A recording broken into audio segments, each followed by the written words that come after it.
Bienvenue à la grande édition de Rwanda TV, chers téléspectateurs de la télévision rwandaise. Je suis David Carmel Ingabide et c'est une joie de vous retrouver.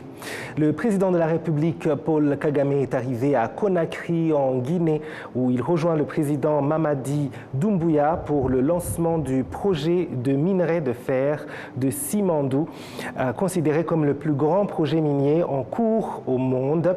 Le gisement de Simandou est la plus grande réserve de minerai de fer inexploité connu au monde, estimé à environ 3 à 4 milliards de tonnes de minerais de fer récupérables de haute qualité. Le projet devrait atteindre sa pleine capacité de production d'ici 2030, avec une production annuelle d'environ 120 millions de tonnes. Ce mercredi, le président Kagame et son hôte, le président Mamadi Doumbouya, prononceront un discours lors de l'ouverture du sommet Transform Africa de cette année, organisé par l'Alliance Smart Africa, sous le thème « L'intelligence artificielle pour l'Afrique, innover localement ». Impacté globalement. Ce sommet se tient tous les 2 ans au Rwanda, siège du secrétariat de Smart Africa. Il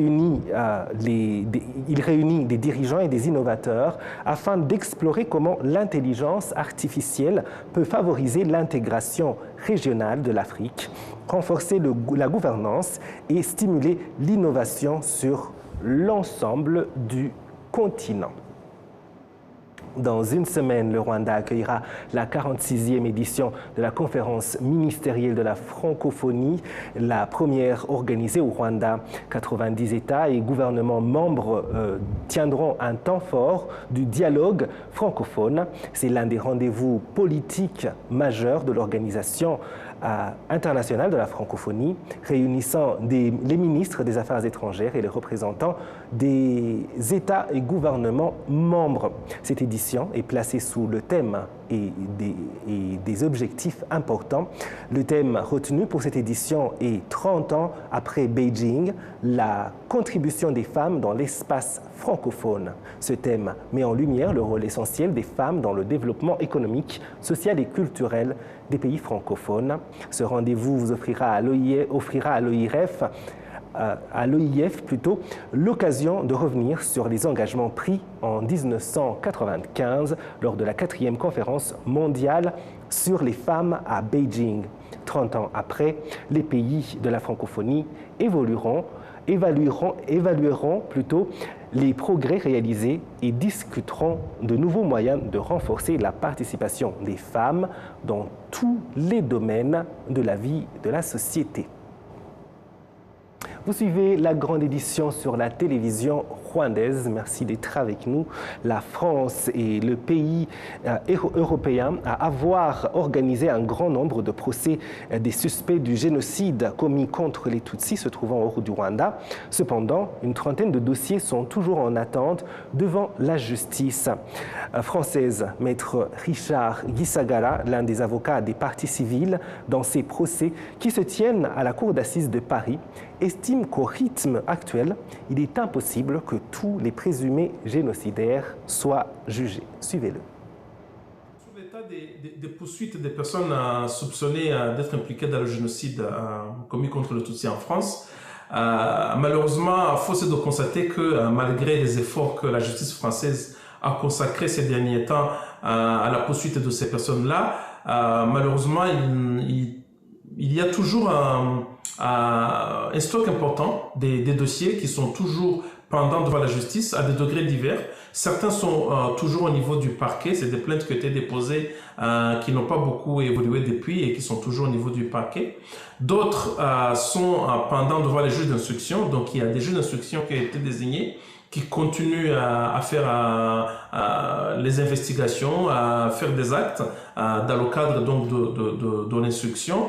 Il y a d'autres dossiers qui sont fixés pour lesquels nous connaissons une date à laquelle ils vont passer devant la cour d'assises. En gros, il y a une trentaine de dossiers qui sont toujours pendants devant la justice française. Et pour ceux qui vont être Bon, pour ceux qui sont à l'instruction et qui peuvent, dans lesquels peut-être nous aurons des nouvelles bientôt, je citerai le dossier de Safale Madjaliwa, qui est poursuivi pour des faits qui ont eu lieu à Nyanza, près du lieu dit Bidjega. Je parlerai également du dossier de Charles Touagira, un ancien médecin, je pense qu'il était d'ailleurs aussi en France médecin. Il était en tout cas, il est poursuivi en tout cas pour des faits qui ont eu lieu dans la préfecture de Kibouye, où il était un médecin à l'hôpital de Kibouye. Et il est poursuivi et ces derniers temps, des magistrats se sont rendus au Rwanda. Les magistrats français sont rendus au Rwanda pour poursuivre l'investigation. Nous aurons peut-être des nouvelles dans les jours à venir. Et évidemment, je cite également le dossier de Agathe Kanziga, l'ex-épouse de Juvenal Abiyarimana, qui a défrayé la chronique ces derniers temps en raison de la décision de non-lieu qui a été rendue par les premiers juges, mais contre laquelle le parquet a fait appel. Donc le dossier aujourd'hui pendant devant la chambre de l'instruction qui va soit confirmer la première décision ou infirmer, et ce qui va ouvrir soit à la poursuite des investigations ou alors au renvoi du dossier devant la cour d'assises pour être jugé. Pour les dossiers qui sont déjà fixés, donc c'est-à-dire des dossiers pour lesquels nous connaissons une date prochaine d'audience, il y a le dossier de du fameux chauffeur Claude Mouhaïmana qui était chauffeur à Kibouye. Il conduisait des véhicules qui ont ramené des Interahamwe dans les collines de Bisesero, donc de Kibouye dans les collines de Bisesero, pour tuer les réfugiés Tutsis qui s'étaient cachés dans les montagnes de Bisesero pour se protéger. Il a donc été condamné au premier degré à 14 ans de réclusion criminelle. Il a fait appel et aujourd'hui il est en liberté depuis quelques années maintenant, mais il va être jugé je crois à partir du 3 février 2026. Le procès est prévu sur 4 semaines à partir donc du 3 février 2026. L'autre dossier qui est programmé, c'est l'appel, c'est le jugement en appel du docteur Rwamucyo, Eugène Rwamucyo, qui est prévu au mois de juin. Le procès va commencer le 8 juin 2026 et il est prévu de se dérouler sur 6 semaines. Et en tout cas, selon le calendrier, il devrait se terminer le 10 juillet prochain. Donc ce sont ces deux dossiers, Claude Mouhaïmana et docteur Rwamucyo, qui sont fixés pour être jugés, et les autres sont toujours pendants, soit devant les juges d'instruction, soit encore au niveau du parquet. Il y en a une trentaine en cours actuellement. Tous ne seront pas jugés malheureusement.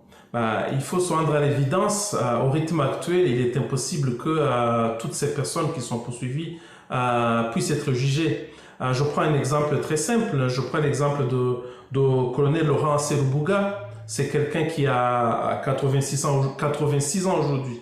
Et l'instruction de son dossier a été terminée, je crois, en 2017. Mais depuis, nous attendons, on n'a aucune nouvelle. Voilà, comme je l'ai dit tout à l'heure, malgré les efforts qui ont été consacrés, que nous saluons, que nous reconnaissons, mais il reste quand même beaucoup de choses à faire pour que ça puisse avancer au rythme qu'il faut, pour que personne ne puisse échapper à la justice. Mais malheureusement, à ce rythme, le rythme aujourd'hui, c'est 2 procès par année. Si ça continue à ce rythme-là, on ne pourra jamais juger, ne fût-ce que les dossiers, les 30 dossiers qui sont pendants aujourd'hui, comme je l'ai indiqué tout à l'heure. Ces personnes qui sont poursuivies, il y a des jeunes, ils sont rares, mais la plupart, c'est des gens qui avaient entre 30 et 40 ans au moment du génocide. Donc aujourd'hui, 30 ans plus tard, ils ont entre 60 ans et plus de 70, presque 80, plus de 80, comme l'exemple que je viens de donner pour Laurent Serubuga. Et donc, si on continue à les juger au rythme de 2 personnes par année, on ne pourra jamais terminer leur procès avant qu'ils heureusement, j'en sais rien, mais avant qu'ils ne disparaissent ou alors qu'ils ne soient plus en état d'être jugés, comme ça a été le cas dans le dossier que vous connaissez tous de Kabuga.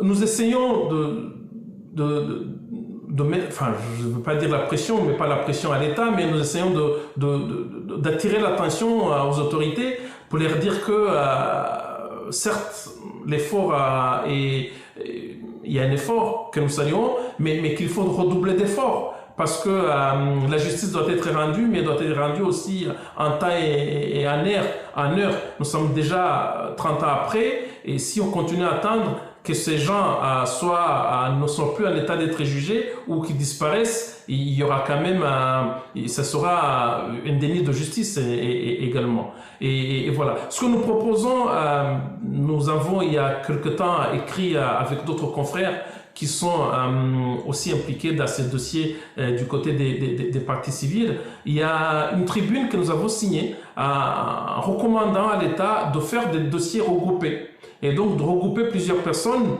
dans un dossier là où c'est possible. Par exemple, à mon sens, le dossier de Sostène Munyemana et celui d'Eugène Rwamukyo auraient pu être regroupés parce que ce sont des personnes qui sont tous de Boutaré, pas tous au même endroit, mais on parle des faits qui sont presque similaires, qui ont eu lieu à Boutaré, et à mon sens, le dossier aurait pu être peut-être un peu plus long, mais pas le double de deux dossiers cumulés, et à mon sens, ça aurait permis de gagner du temps. Et donc, je pense que c'est une des recommandations qu'on devrait peut-être faire pour que on puisse réfléchir à la possibilité de faire des dossiers regroupés pour essayer d'avancer à la cadence. Parce qu'au rythme de 2 dossiers par année, toutes ces personnes ne seront jamais jugées. Les étudiants inscrits dans les universités internationales établies au Rwanda estiment que ces institutions jouent un rôle important dans leur formation car elles les aident à accéder au marché de l'emploi aussi bien au Rwanda qu'à l'international. Ils l'ont souligné alors que leur nombre ne cesse d'augmenter, atteignant désormais 2700. Cette qualité de l'éducation, selon eux, est également reconnue par les étudiants étrangers venus étudier dans ces universités, lesquels apprécient aussi le fait de bénéficier des mêmes opportunités que leurs camarades rwandais. République du Bénin. Je suis venu à African Leadership University en janvier 2025 et j'étudie le software engineering. Donc j'ai remarqué que le Rwandais est très innovant. C'est la première des choses que j'ai remarqué quand je suis venu ici. Et quand je suis venu à l'African Leadership University, on nous a parlé de mission. Et ce que j'ai appris, ce que j'aime vraiment bien ici, c'est il y a quelque chose dans la vie que chacun est destiné à faire. Vous voyez? Donc c'est la principale chose que j'ai apprise ici. Et voilà, c'est un peu ça en ce qui concerne African Leadership University. Concernant l'éducation rwandaise, j'ai remarqué qu'elle est très versatile. Il y a également cette affaire où tu peux avoir des cours en langue en anglais et en français. J'aime bien cette versatilité, c'est différent de toutes les autres éducations dans les autres pays. La grande édition continue sur la télévision rwandaise. L'usine de production d'engrais Rwanda Fertilizer Company a mis sur le marché 3 types d'engrais adaptés au sol du Rwanda. Située dans la zone industrielle de Bugesera, cette entreprise fabrique des fertilisants agricoles. Désormais, l'usine propose 3 types d'engrais sur le marché. La direction de cette usine déclare que c'est une grande fierté de produire ces engrais au Rwanda. On est là pour célébrer une étape très importante pour Rwanda Fertilizer Company, qui est la production locale des premiers fertilisants adaptés au sol rwandais.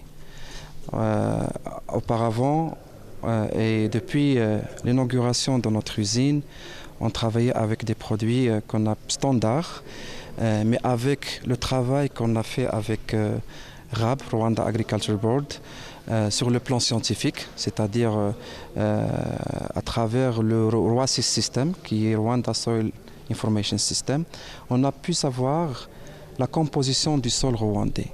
Et c'est à partir de ce point de départ qu'on a développé des formules qui sont adaptées au sol rwandais dans différentes régions et qui sont adaptées aux différents crops dans le pays. Donc c'est pour ça aujourd'hui on a essayé d'expliquer notre journée de customisation de fertilisants et on est très fiers de lancer les produits made in Rwanda et qui sont faits par des mains rwandaises. Aujourd'hui, d'après les démonstrations qu'on fait en collaboration avec GRAP, on peut déjà anticiper qu'on aura une augmentation de productivité via l'utilisation de ces produits-là. Déjà, nos produits sont destinés pour différentes régions, c'est-à-dire le produit qu'on va trouver dans le nord, il est différent de celui qu'on va trouver dans le sud, dans l'ouest, ainsi de suite.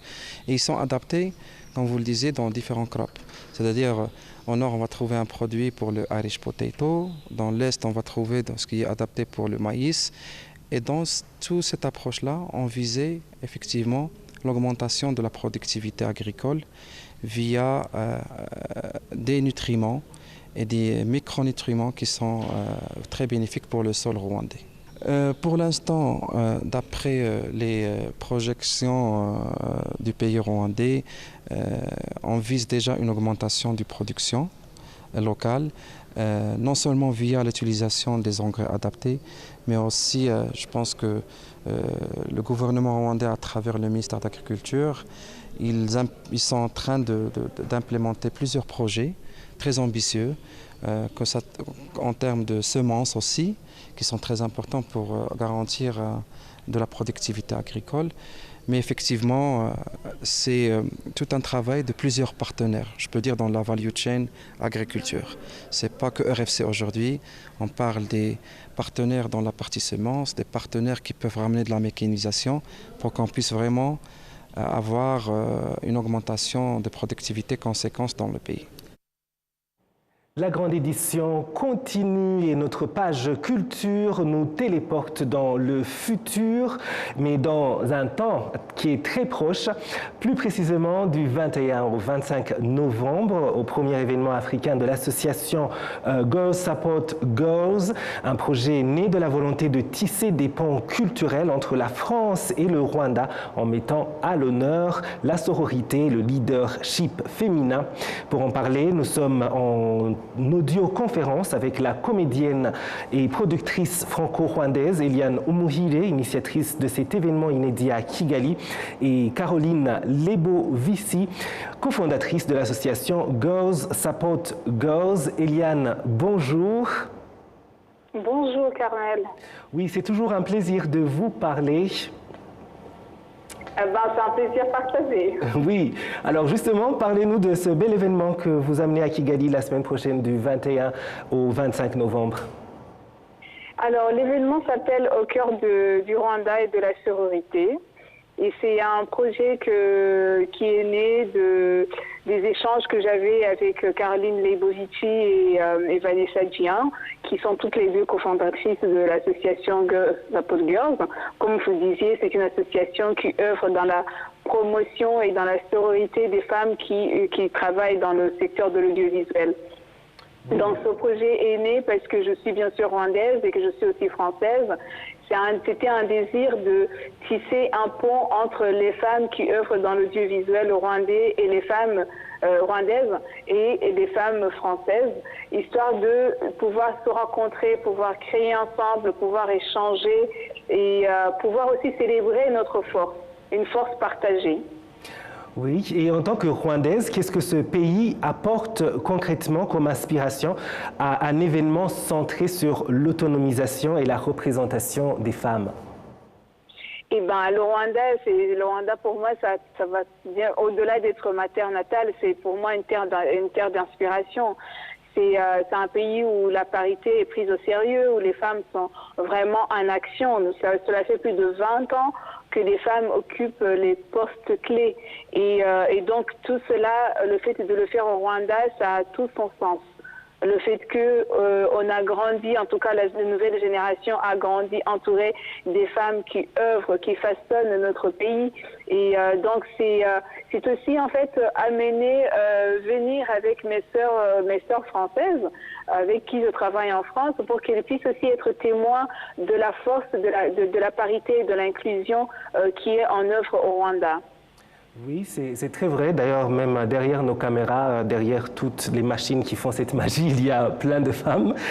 L'événement propose un programme varié, rencontres, masterclass, projections. Quel est le moment que vous attendez le plus ou bien qui, selon vous, incarne le mieux le pont culturel que vous souhaitez absolument établir entre la France et le Rwanda? Oh, je pense qu'en fait tous les événements sont égaux, mais particulièrement il y a une table ronde que nous allons avoir vendredi soir au cinéma Yaka. Ce sera un regard croisé entre les cinéastes françaises et les cinéastes rwandaises, où on va revenir sur les défis de la production, mais aussi on va revenir sur le comité des Oscars, le nouveau comité des Oscars rwandais. Donc je trouve que ça va être un lieu d'échange. L'autre moment que j'attends vraiment avec impatience, ça va être les masterclass qui vont avoir lieu au Centre culturel francophone samedi et dimanche. Et ces masterclass sont formatés ou designés dans le sens plus de partage, non pas une hiérarchie, mais plus un partage de savoir. Et puis, on va avoir aussi un autre dîner intimiste entre nous femmes. Et ça va aussi être vraiment un moment où on va s'asseoir et partager ensemble, pouvoir vraiment parler, échanger. Et j'espère que tout ça va être un terreau pour plein d'autres projets à venir. Oui, Eliane, avant de vous laisser partir et de me tourner vers votre partenaire et collègue Caroline, j'aimerais quand même savoir si cet événement est un succès, quel est l'impact ou l'héritage durable que vous espérez laisser aux artistes, aux entrepreneurs et aux décideuses qui vont s'y rencontrer? Bon, déjà, si je reviens un tout petit peu sur la question précédente, j'ai envie vraiment d'inviter autant de monde que possible à la projection du film Planète B. Il y aura 2 projections, que ce soit au Centre culturel francophone samedi soir, le 22, mais aussi au cinéma Yaka à Vidiogo, le 23. Et puis, sinon, pour répondre à la question si cet événement est un succès, pour moi, je rêve des projets qui vont naître de cette collaboration, mais aussi une nouvelle génération de femmes qui osent créer ensemble, où on voit que le fait d'ouvrir nos frontières, le fait d'aller vers l'autre crée beaucoup plus de force et on peut arriver plus loin et non pas une féminité. À l'époque, on croyait à une féminité où les femmes doivent être en compétition, alors qu'en fait, on a réalisé que la sororité, le fait de travailler ensemble, le fait de se soutenir, c'est ce qui nous permet à toutes et à chacune d'aller plus loin. Donc c'est ça mon rêve, de voir cet événement un succès. Ce sont les ponts que ça va créer et des ponts solides. Merci beaucoup Eliane, merci de nous avoir accordé votre temps et nous vous souhaitons encore plus de succès dans vos différents projets cinéma. Merci beaucoup. Oui, comme promis, nous allons cette fois-ci nous tourner vers Caroline Lebo-Vissi. Elle est cofondatrice donc de l'association Girls Support Girls qui amène cet événement autour du leadership féminin dans la sphère culturelle, en particulier au cinéma. Ce sera du 21 au 25 novembre. Donc Caroline Lebo-Vissi, oui. Merci de nous rejoindre. Merci à vous de cette interview. Oui, alors la semaine prochaine, vous serez à Kigali. Sera votre première fois? Oui, ce sera ma première fois à Kigali et j'en suis vraiment ravie. Ça faisait longtemps que je souhaitais découvrir le Rwanda, qui pour moi est un pays en pleine effervescence culturelle et créative, et vraiment je compte les jours avant mon arrivée. Oui, alors Girls Support Girls, votre association que vous avez cofondée, est née à Paris, après Cannes et Conakry. Pourquoi Kigali représente-t-elle une étape essentielle dans le développement de ce projet et de votre association? Alors Kigali, c'est une étape essentielle parce que c'est le premier événement que nous avons entièrement créé et produit avec l'association Girls Support Girls, que j'ai cofondée donc avec la productrice de film Vanessa Djian, et donc nous avons créé là en collaboration avec Eliane Mouire, vraiment de la conception à la mise en œuvre. Donc après après Paris, Cannes et Conakry, pour nous venir à Kigali, c'est vraiment affirmer notre volonté d'ancrer ce projet dans une dynamique internationale et de créer des passerelles entre les femmes du cinéma et audiovisuel et montrer ainsi la puissance du réseau. D'accord. Et en tant que cofondatrice, si vous deviez résumer l'ambition de Girls Support Girls en un mot, lequel serait-il et comment cet événement à Kigali l'illustre-t-il? Alors je dirais sororité. C'est le cœur de tout ce que nous faisons et créer des espaces d'échange, de formation et de solidarité entre les femmes artistes et professionnelles. À Kigali, pour nous, cette sororité prend vraiment une dimension très concrète au travers des masterclass, panels, projections et rencontres, aussi bien avec des talents émergents que des femmes inspirantes du cinéma rwandais et français. Merci beaucoup Caroline Lebovici et bienvenue à Kigali la semaine prochaine. Ce sera un plaisir de voir tout ce que vous allez nous présenter avec Girls Support Girls et Eliane Muhire. Merci à vous. Vraiment, c'est un honneur pour nous et on a encore une fois, je me répète, mais hâte. Oui, merci beaucoup. C'était donc la page culture. Nous étions avec Eliane Muhire, actrice et productrice de cinéma, et Caroline Lebovici, cofondatrice de l'association Girls Support Girls. Ils amènent un événement autour du leadership féminin et des métiers du cinéma au féminin. Ce sera du 21 au 25 novembre. La grande édition continue. Et voilà, nous arrivons à la fin de cette grande édition. Merci de nous avoir suivis. Je remercie toute l'équipe qui m'a aidé à la préparer. Au plaisir de très bientôt vous retrouver.